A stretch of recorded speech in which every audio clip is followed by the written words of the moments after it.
यशपाल भिंगे यांचा देगलुरात जंगी स्वागत. यशपाल भिंगे हे नुकतेच काँग्रेस पक्षात प्रवेश केल्याबद्दल माजी नगर अध्यक्ष मौलाजी सिरसेटवार आणि महाविकास आघाडीकडून त्यांचे जंगी स्वागत करण्यात आले. भिंगे 2019च्या लोकसभा निवडणुकीत वंचित बहुजन आघाडीकडून निवडणूक लढवत चांगले मताधिक्य मिळवले होते. त्यांच्या ताकदीमुळे महाविकास आघाडीला नक्कीच बळ मिळणार आहे.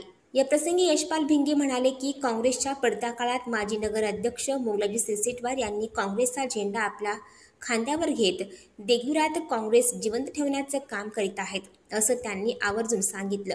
या प्रसंगी महाविकास आघाडीचे कार्यकर्ते उपस्थित होते. मिलिंद वाघमारेसह माइंडलाइट मीडिया.